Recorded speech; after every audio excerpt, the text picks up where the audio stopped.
तो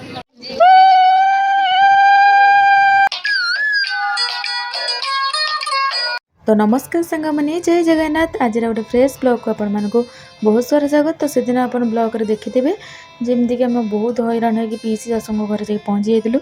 जो मैंने भी एजेंसी देखी ना तो आपण मैंने मो चैनल ऑलरेडी अपलोड अच्छे आप देखिपारे ना वीडियो लास्ट में टैग करदेवी आप चाहिए देखिपारे।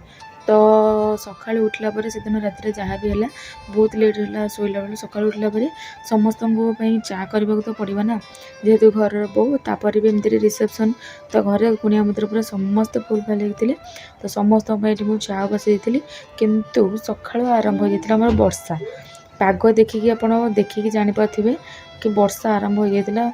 आम भाई आज रिसेप्शन हम हम केमती वर्षा तो सका एमती आरंभ होगा राति एटलिस्ट छाड़ी भी जाता से भाविक समस्त टेंशन होलु कि भगवान दयारू दीपर टाइम वर्षा छाड़ी जाता।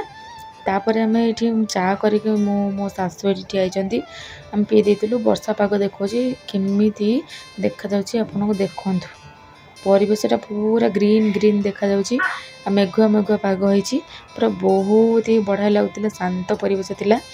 तो ये मो बो चा पी दूलु तापर मोर नित्यकर्म सारी सारी ये उठला बेलू मोर नुआ बोहू जी माने मो सान जा सी गेली झीआरी को सजाड़ी माने मो बड़ दियर पु को ये आमर ता ना हूँ लाडू ताको आमर रेडी कराला कला पाउडर लगे आम लाडू रेडी आम बोहू भी सका उठी गाधे बाधे सारिकी सी भी रेडी हो गलानी। तापर एपटे आम सका भोजीर आयोजन भी आरंभ होगा टाइम ऑलरेडी बोध हुए 9टा 9:30 होगा टाइमटा। तो ऑलरेडी समस्ते उठिकी नित्यकर्म सब कर सारे ये आम देखुना पियाज काटापी गोटे फास्ट टाइम भोजी देखिली पियाज काटा मेसीन भी अच्छी मुझे देखी नी से आपण मैंने जो देखी ताले कमेंट कर निहाती जानवे मुझे तो देखी नी फास्ट टाइम देखिली ये आमर भोजी सब आरेंजमेंट चली किंतु वर्षा जोगुरु टिके बहुत लोक हैरान होते देखिपे केमती पानी सब जगह टिके जमा हो रही जाता। तथापि आम भोजीर कार्यक्रम आरंभ हो जाता रोषेबास एपट जो टेंट सजा होता पूर्व राति जो वर्षाटा होती तो अवस्था तो देखिए आप जापारे कौन हो।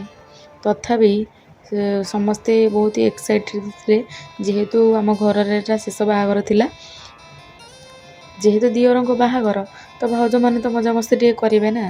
तापर आमर ये देखुना टेंट गुड़ा केमती अवस्था हो जाए यहाँ आमर एंट्री गेटा सजाटा होता बैक रे आमर स्टेज थिला किंतु अवस्था पूरा ढिला हो जाए वर्षा होगी तथापि टे पवन बाजी सुखी साखी जाता बढ़िया सजाड़ी थे आमर जी आम डेकोरेशन भाई मैंने थे बहुत ही भल मिक्सिंग थे बहुत ही भल डेकोरेशन करते ये आम भोजी का चिंगुड़ी फिंगुड़ी सब भजा भजी चललानी भोजी रोषेबास आरंभ होता है। यहाँ हूँ मो पीसी शाशु घर तो आपण मैंने जब चाहिए तो मोर होम टूर आनीपारि किंतु एबे तो व्यस्तता भितर आनीपारुनी। ये आम दियर आउ जड़े दियर सांग सी भी दियर मिसिक दी जन जाक ये मत चिड़ौं जेहेतु मो ब्लॉग को फास्ट फास्ट कर जापारे केमती कौन करी चिड़ौं तथापि मुझे ब्लॉग समस्त को आनी कहीं समस्ते भी तो घर परिवार ना से देखुना मो ननद केमती बनाऊँगी तार भी ब्लॉग वीडियो करदे बोलिका चिड्डी गला।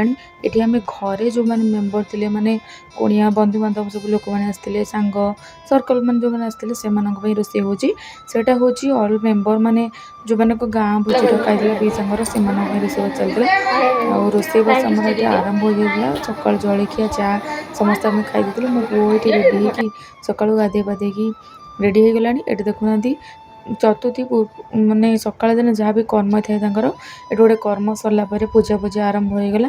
आपण आड़े ये कर्मटा हुए कि नहीं प्लीज़ कमेंट करके जनइबे आदि न हुए ताले कौन हुए आदि हुए केमती हुए प्लीज़ प्लीज़ सांग मैंने कमेंट कर जनइबे जेहेतु ये मोर फास्ट बाहागर एक्सपीरियंस था माने मो बाहागर पर बाहागर मो बाहागर तो कौन केमती मुझे जानी माने देखी जहाँ किंतु कौन केमती हुए अलग माने एरिया रे अलग अलग सब माने थाए ना जमती रिचुअल सब सेमती आंकर भी किसी एमती थिला आमर किंतु मो बाहागर को एमती किसी है नथिला आंक बाहागर एमती अच्छी तो हेइथिबो बोध हुए तो एमती आमर सब रिचुअल गोटे कर्म सरीगला आम आमर ये दियर बंध सब मजा मस्ती कर व्यस्त थिलु। एपटे देखुना मोर नणंद पुओ आसिक हाजर हो गले मो नणंद मो नणंद सब आसते बाहागर ଏଠି ଆମର ଦିଅର ବାବୁଙ୍କର ଯାହାଙ୍କର ବାହାଘର ହୋଇଥିଲା ତ ତାଙ୍କର ଏଠି ଆମର କର୍ମ ଆରମ୍ଭ ହୋଇଯାଇଥିଲା। ଯାହା ବି ତାଙ୍କର କର୍ମ ଥିଲା ସକାଳ ଏଠି ଦେଖୁନାହାନ୍ତି ମୁଁ ଭିଡ଼ିଓ କରୁଛି ବୋଲି ସମସ୍ତେ ପୁରା ଏକ୍ସାଇଟେଡ଼। ଯେହେତୁ ଭିଡ଼ିଓ ହେଉଛି ତ ସମସ୍ତେ ବହୁତ ଖୁସି ଭିଡ଼ିଓ କରୁଛନ୍ତି, ମାନେ ଖୁସି ତ ସମସ୍ତେ ଯେହେତୁ ଭିଡ଼ିଓ ଗୋଟେ ହେଉଛି ତ ସପୋର୍ଟ ସମସ୍ତଙ୍କର ଅଛି। ଏଠି ଆମର ପିଇସା ବହୁତ ହଇରାଣ ହେଇଗଲେଣି, ଯେହେତୁ ବର୍ଷା ପାଗକୁ ରୋଷେଇବାସ ବହୁତ ଟାଇମ୍ ଲାଗୁଥିଲା, ତଥାପି ରୋଷେଇବାସ ସେମାନେ ଟାଇମ୍ ପୂର୍ବରୁ କରିଦେଇଥିଲେ। ଆଉ ଆକ୍ଚୁଆଲି ସାଙ୍ଗମାନେ ଆପଣଙ୍କୁ ପୂର୍ବ ଭିଡ଼ିଓରେ ରିଭ୍ୟୁ କହିବି ଖାଇସାରିଲା ପରେ, ବାସ୍ନା ତ ବହୁତ ହି ବଢ଼ିଆ ଭଲ ଆସିଥିଲା। ଏଠି ଆସିଲା ବେଳକୁ ସେ କର୍ମ ସରିଲା ପରେ ପୁଅ ବୋଉଙ୍କର ଆଉ ଗୋଟେ କର୍ମ ଆରମ୍ଭ ହୋଇଯାଇଥିଲା। ଏଇଟା କ'ଣ ମୁଁ ଜାଣିନି, କ'ଣ 7 ପୁରୁଷଙ୍କୁ ପିଣ୍ଡ ଦିଆହେବା ପାଇଁ ମାନେ ତାଙ୍କର କର୍ମଟା ହୁଏ। ଆପଣଙ୍କ ଆଡ଼େ ହୁଏ କି ନାହିଁ ପ୍ଲିଜ୍ କମେଣ୍ଟ କରିକି ଜଣେଇବେ। ଆମ ଆଡ଼େ ତ ହୁଏ, ତାଙ୍କ ଆଡ଼େ ବି ହୁଏ, କିନ୍ତୁ ପୂର୍ବ କର୍ମଟା ଯାହା ବି ଥିଲା ସେଇଟା ଆମ ଆଡ଼େ ହୁଏନି, ଆଙ୍କ ପଟେ ହୁଏ, ମାନେ ମୋ ଶାଶୁ ଘରେ ହୁଏନି, ଏଇଟା ମୋ ପିଇସି ଶାଶୁଙ୍କ ଘରେ ହୁଏ। ଏଠି ଦେଖୁନାହାନ୍ତି ମୋ ନଣନ୍ଦମାନେ ସବୁ ଗୋଲି ଖଟି ବସିକି କରୁଛନ୍ତି, କିନ୍ତୁ ମୋତେ କେହି ପଚାରିବାର ନାହିଁ। ମୁଁ ତ ମୋର ଭିଡ଼ିଓ କରିବାର ସୁଟ୍ ବ୍ୟସ୍ତ, ଆଉ କ'ଣ କହିବା। ଏଠି ଆମର ରୋଷେଇବାସ ଆରମ୍ଭ ହୋଇଯାଇଥିଲା। ରୋଷେଇବାସ ସରିଲା ପରେ ସମସ୍ତଙ୍କ ତ ଖାଲି ଖାଇବା ଚିନ୍ତା ଆଉ କ'ଣ। ଏଠି ମୋ ନଣନ୍ଦ, ଦିଅର, ଯା, ମୋ ପିଇସି ନାନୀ ସମସ୍ତେ ଏଠି ବନ୍ଧୁବାନ୍ଧବ ବସିଥିଲେ। ଆଉ ମୋ ପୁଅକୁ ଦେଖୁନାହାନ୍ତି ପାଟି କରୁଛନ୍ତି ସେ ଦୁଷ୍ଟ ହେଉଛି ବୋଲି। ସମସ୍ତେ ମୋ ପୁଅର ଦୁଷ୍ଟାମି ଏମିତି ମାନେ ଯେ ଆଉ କହିବାର ନାହିଁ। ଏଠି ଆମର ହୋମ ସରିଲା ପରେ ସମସ୍ତେ ଆମେ ଖାଇବାକୁ ବସି ପଡ଼ିଥିଲୁ। କିନ୍ତୁ ହୋମ ଯୋଗୁଁ ଏତେ ସାରା ଧୂଆଁ ହେଉଥିଲା ଯେ କାହା ମୁହଁ ବି ଧୂଆଁରେ ଦେଖାଯାଉନଥିଲା। କିଛି ସମୟ ପରେ ସବୁ ମୁହଁ ଦେଖାଗଲା, କିନ୍ତୁ ଧୂଆଁରେ ସମସ୍ତେ ପୁରା ଧୂଆଁହୀନ ହୋଇଯାଇଥିଲେ। କହିବାକୁ ଗଲେ ପୁରା ଅବସ୍ଥା ଛାରଖାର ହୀନସ୍ତା। ଏଠି ଦେଖୁନାହାନ୍ତି ଆମ ଦୁଇ ଜଣଙ୍କର ଅବସ୍ଥା ପୁରା ଖିନଭିନ ହେଇଗଲାଣି। ତାପରେ ଏଠି ଦେଖନ୍ତୁ କ୍ଲିଅର୍ ହେଇଗଲା ପରେ ସମସ୍ତେ ଖାଇବାକୁ ବସିଥିଲେ। ଖାଇବା ପିଇବା ସରିଲା ପରେ ତାପରେ ତ ମେନ୍ କାମଟା ଆରମ୍ଭ, ଆଉ ମାନେ ବନ୍ଦାଣ କାମ। ଆଉ ସେଥିପାଇଁକା ପଳେଇ ଆସିଲେ ଆମେ ଛାତ ଉପରକୁ। ପାଗ ତ ଦେଖିପାରୁଥିବେ କେତେ ମେଘୁଆ ପାଗ ଦେଇଛି। ବନ୍ଦାଣ ଆମର ଏଠି ଆରମ୍ଭ ହୋଇଥିଲା, ଜଣକ ପରେ ଜଣେ ବନ୍ଦାଣ କରିବା ଆରମ୍ଭ କରିଦେଇଥିଲେ। ଆମର ଏଠି ସାନ ପିଇସି ଶାଶୁ ଯିଏ, ମାନେ ମୋ ପିଇସି ଶାଶୁଙ୍କ ଯା, ସିଏ ଆମର ବନ୍ଦାଣ ଆରମ୍ଭ କରିଥିଲେ ପ୍ରଥମେ, ତାପରେ ସମସ୍ତେ ଆରମ୍ଭ କରିଥିଲେ। ଏଠି ଦେଖନ୍ତୁ ବନ୍ଦାଣ କେମିତି କ'ଣ ହେଉଛି।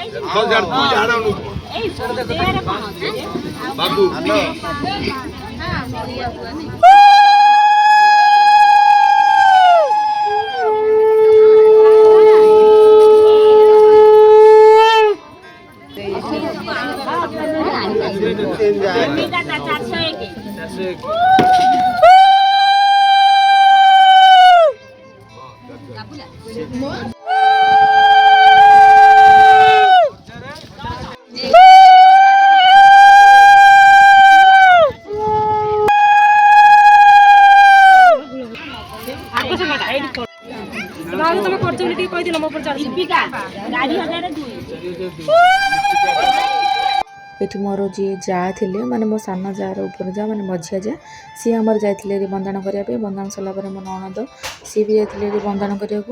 ସାଙ୍ଗମାନେ ଭିଡ଼ିଓଟି କେମିତି ଲାଗିଲା ପ୍ଲିଜ୍ କମେଣ୍ଟ କରିକି ଜଣାଇବେ। ଯଦି ଭିଡ଼ିଓଟି ଭଲ ଲାଗିଥିବ ଚ୍ୟାନେଲକୁ ଲାଇକ୍, ସେୟାର, ସବସ୍କ୍ରାଇବ୍ କରିବା ଜମା ଭୁଲିବେନି। ଆଉ ଯଦି ଏହାର ପାର୍ଟ 2 ଭିଡ଼ିଓ ଦେଖିବା ପାଇଁ ଚାହୁଁଛନ୍ତି ତାହେଲେ କମେଣ୍ଟରେ ପାର୍ଟ 2 ଲେଖିଦିଅନ୍ତୁ। ଆଉ ବହୁତ ହି ମେମୋରେବଲ୍ ଦିନ ଥିଲା, ବହୁତ ହି ମନେ ରହିଲା ଦିନ ଥିଲା। ସମସ୍ତେ ଆସିଥିଲେ, ବହୁତ ହି ଖୁସି ଲାଗିଲା, ମଜାମସ୍ତି ହେଲା। ଆଉ ବାହାଘର ମାନେ ତ ବହୁତ ହି ମଜାମସ୍ତି ହେବ ହିଁ ହେବ, ଆପଣମାନେ ଜାଣିଥିବେ। ଆଉ କିଛି ବି ଏପଟ ସେପଟ ହେଇନି, ସବୁ କାମ ଠିକ୍ ଠାକ୍ ହେଇଗଲା। ପାର୍ଟ 2 ୱେଟ୍ କରନ୍ତୁ, ଆସିବ ସିଓର। ରହିଲି, ଜୟ ଜଗନ୍ନାଥ।